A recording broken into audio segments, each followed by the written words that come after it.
Le père de Merveille Mbala sort enfin de son silence et nous dit clairement ce qui s'est passé. Écoutez sagement, s'il vous plaît.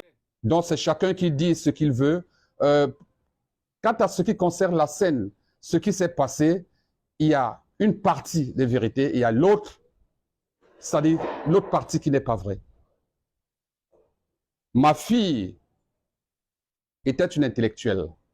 Déjà, tout le monde sait qu'elle allait commencer à travailler dans une banque. Donc, ce n'est pas une prostituée. Pour qu'on dise qu'elle était avec les amis avant qu'on l'empoisonne. Non. Ma fille a été enlevée chez elle.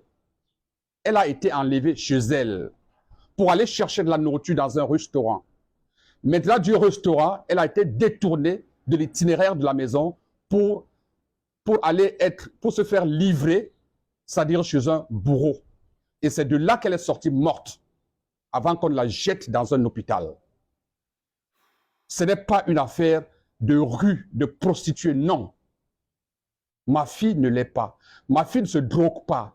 Moi-même, je ne me drogue pas. Mais on doit comprendre une chose. Chacun est libre de dire ce qu'il veut.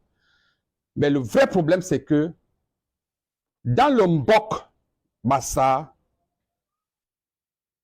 même si vous êtes un chasseur, il y a des animaux dans la forêt qu'on ne tue pas. Vous êtes un pêcheur, il y a certains poissons qu'on ne tue pas. Il faut donc comprendre que même dans la vie, il y a des sangs,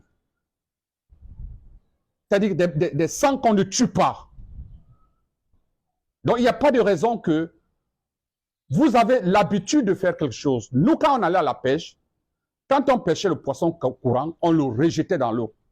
Sinon, toute la pêche était gâtée. Donc, il faut comprendre que là où on est arrivé, c'est on a atteint la limite. On a atteint la limite. Je ne fais aucune menace, mais je dis, cet acte doit être condamné. Pas seulement par la communauté, mais je dis par le monde entier. Parce que ce n'est pas juste. Détruire un enfant de cet âge, c'est comme détruire la nature. Parce que là, on s'attaque à la nature. Combien allait venir après elle? On ne sait pas. Donc, c'est une destruction de la nature.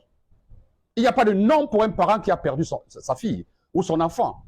Il peut y avoir un nom pour un enfant qui a perdu son père, sa mère, son parent, ou une femme qui a perdu son mari, un mari qui a perdu. Mais pour un parent qui perd son enfant, jusqu'à aujourd'hui, les plus grands